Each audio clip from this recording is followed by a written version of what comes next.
Today on the net, foreign bloggers react to François Hollande's election in France. The English national football team manager is widely mocked. And Harvard and the MIT offer free online classes.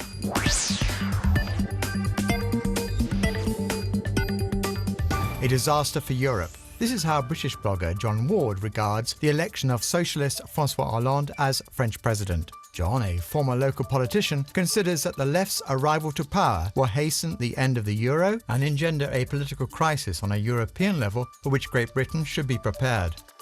The choice of the French people should therefore have a decisive influence on the EU's destiny. This is also the opinion of Kemal Davis. In an article published on the site of the Brookings Institute of Washington, The Economist believes that France's refusal of austerity as a solution to the crisis could inspire other member states and encourage Europe to reinvent its social model. Meanwhile, Beninese journalist Marcus Bonitega hopes that the Hollande presidency will open a new chapter in Franco-African relations. In this article, published on the Slate Afrique site, he asserts that the Black continent has been stigmatized over the last 5 years regarding questions such as immigration, and he expects the new French president to work towards respect for democracy, justice, and human rights in Africa.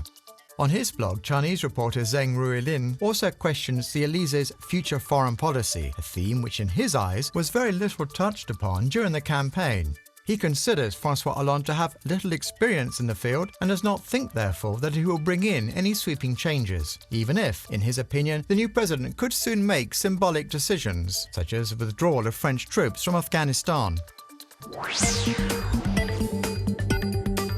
The new French president's name is also one of the most discussed subjects on social networks by French net users since the announcement of his election on Sunday evening. And although many French people welcome the socialist candidate's victory and are eager to see the official transfer of power on May 15, some web users wonder nevertheless about the policies the head of state will adopt in the future. Questions touching upon varied subjects such as digital technology in France, management of the crisis, or the name of the future prime minister, offering insights regarding some of the projects awaiting François Hollande.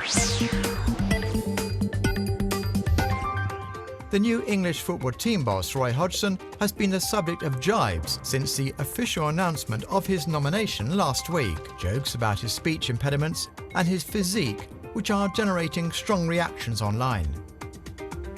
The British daily paper The Sun was one of the first to openly mock the English manager by publishing on its cover last Tuesday a fake quote by the English manager, altered to remind readers that he speaks with a lisp, a headline which was quick to ruffle feathers on the local web, with many net users considering it to be inappropriate. For many of them, the results Hodgson obtained as boss of various teams that he trained during his career prove he deserves more respect, and that in any case a simple speech impediment should not be focused upon.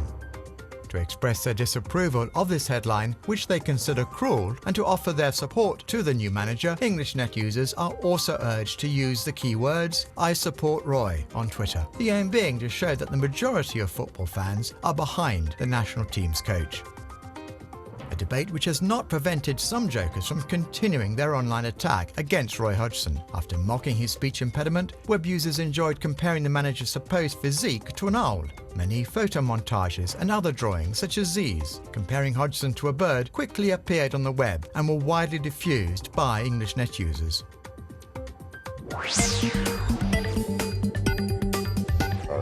Two of America's most prestigious universities are soon to offer free online classes. Harvard and the Massachusetts Institute of Technology have forged a $60 million partnership to develop EDX, an online learning platform, a site offering videos, discussion forums, and virtual laboratories to registered net users. The first classes should be given from September, and other universities are invited to jump on board.